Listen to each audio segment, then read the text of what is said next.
Добро вечер. Повторно заедно на крајот на уште еден прекрасен есенски ден.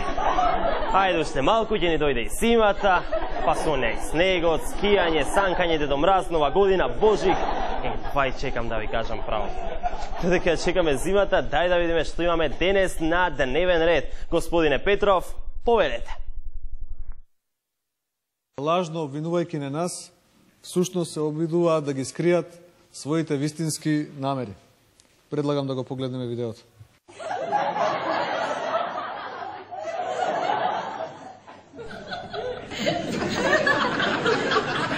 Господине Груевски, зашто го подготвувате овој партиски војник на ВМРО?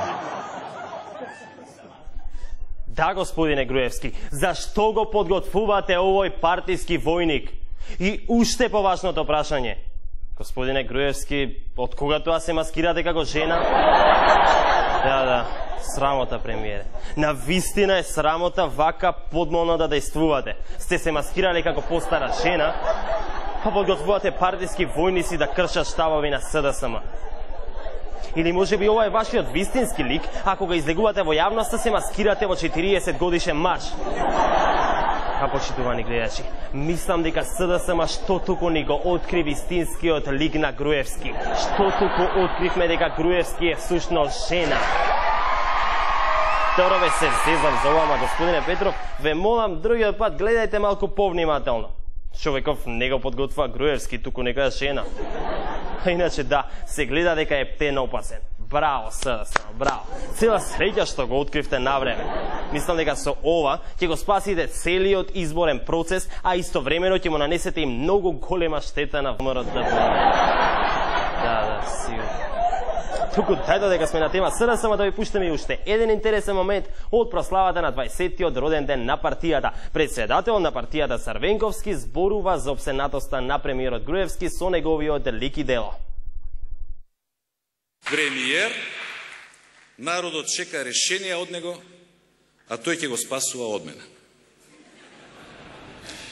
Епа, господине Груевски, од денес немате потреба да ја спасувате Македонија, Бранко Црвенковски.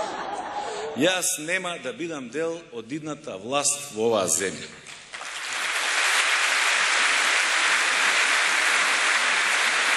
Да, Бранко нема да биде дел од идната власт во оваа земја.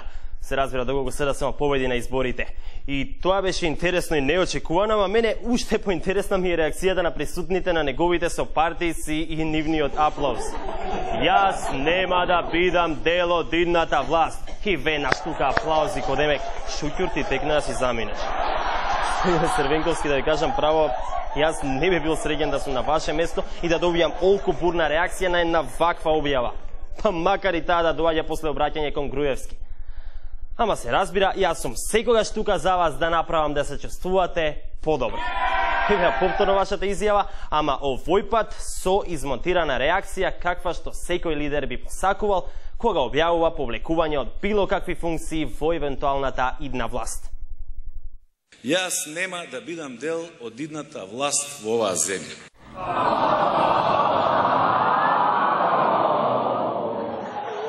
Да, ете така, господине Црвенковски. Мислам дека сега сте посреќни. Толку за вечерова, ве чекам повторно утре. Чао!